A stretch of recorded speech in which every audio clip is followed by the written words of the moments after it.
Once upon a time, there was a little old man and a little old woman who lived in a nice little old cottage in the forest.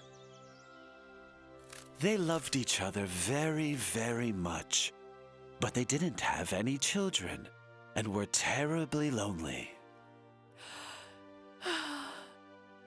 I've been feeling so lonely here. I wish we could have some company for a change.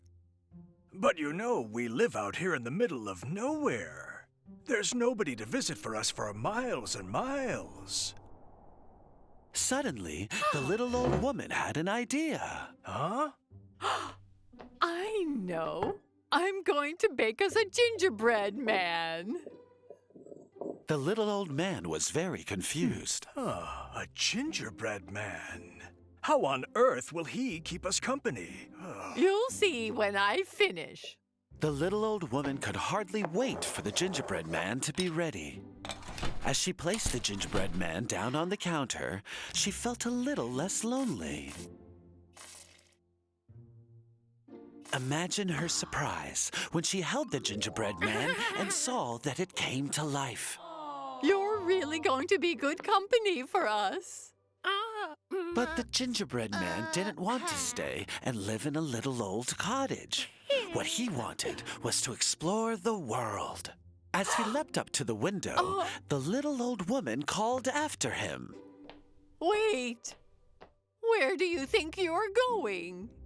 I'm going to try to have some fun. Hearing the noise, the little old man came into the kitchen. What's going on here? The gingerbread man says he's going to leave us, so we'll be lonely all over again. The little old man didn't like to see his wife upset, and he hobbled over to the window to catch the gingerbread man. Get back here!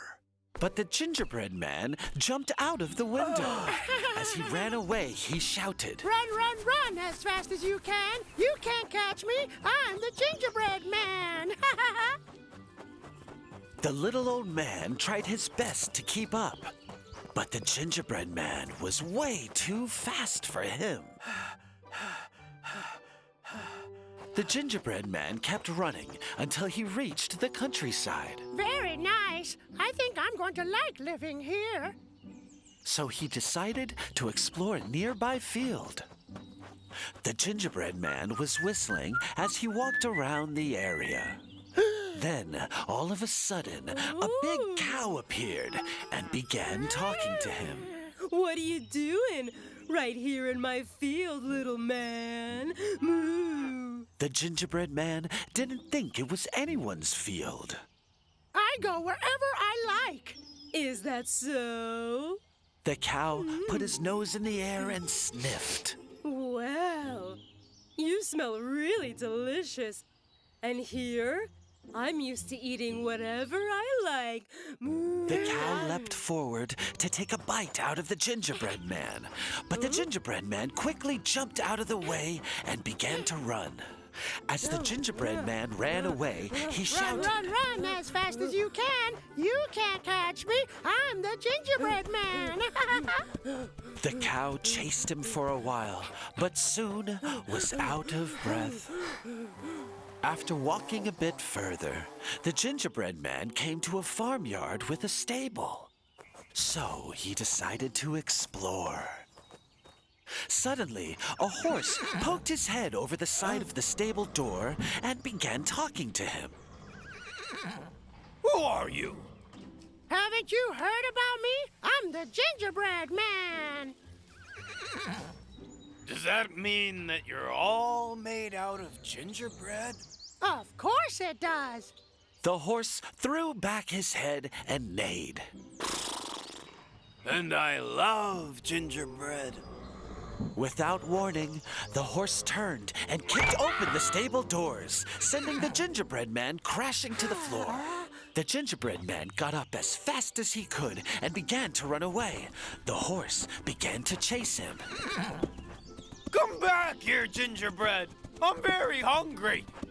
As the gingerbread man ran away, he shouted, Run, run, run as fast as you can. You can't catch me. I'm the gingerbread man.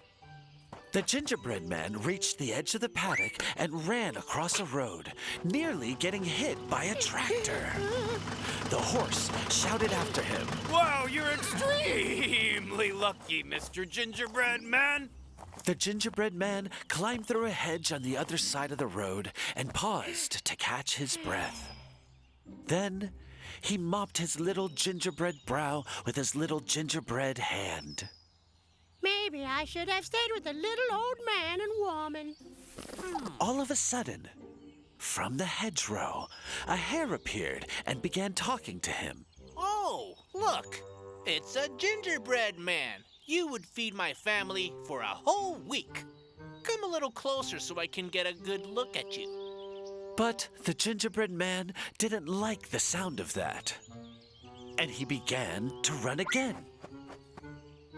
As the gingerbread man ran away, he shouted, Run, run, run as fast as you can. You can't catch me. I'm the gingerbread man. The gingerbread man was very fast, but the hare was fast too. He got closer and closer to the gingerbread man with every step. So the gingerbread man ran into a nearby forest to try to hide from him. But the hare soon sniffed him out, and the gingerbread man had to run again. He ran as fast as his little legs would carry him until he came to a fast-flowing river. Oh, boy! How's a little gingerbread man like me meant to cross a river? If I try to swim, I am surely going to melt. As he thought about what to do, a fox suddenly appeared and began talking to him. Why don't you jump on my tail and I'll swim across the river? You'll arrive on the other side perfectly safe and dry. The gingerbread man scratched his chin and thought about the fox's offer. Don't you want to have me for lunch? To have you for lunch? No! I'm just trying to save you from the hare over there. The gingerbread man looked back and could see that the hare was getting closer to them. Okay, Great. So please take me to the other side of the river. The gingerbread man grabbed hold of the fox's tail and climbed on. The fox walked into the river and began swimming to the other side. When they had swam a little way, the fox turned his head and spoke to the gingerbread man. You're a little heavy for my tail. Why don't you climb up onto my back? Do it, please. Okay, of course. The gingerbread man climbed up from the fox's tail until he reached his back. Is that better? Much better. The fox kept swimming until he was halfway across the river. Once again, he turned and spoke to the gingerbread man. Oh, you're getting a little heavy for my back. Would you mind riding on my nose instead? Not at all. I can do that. The gingerbread man climbed up onto the fox's back, over his head, and sat on his nose. Finally, they reached the other side of the river. The gingerbread man looked back at the hare, who was still waiting on the other side of the river. I told you can't catch me. That's right. And it's all thanks to me. The gingerbread man was very grateful to the fox. Thank you very much, Mr. Fox. You can put me down now. But the fox didn't put the gingerbread man down. Instead, he threw his head back, sending the gingerbread man high into the air. The fox then opened his mouth very wide. But you can't catch me. I'm the... The gingerbread man landed in the fox's mouth and was eaten all up. The gingerbread man? Yes, I know. And he was a very delicious gingerbread. Unfortunately, the gingerbread man ended up learning a very valuable lesson. We must be very careful with everyone we trust, especially if they're as cunning as an old fox.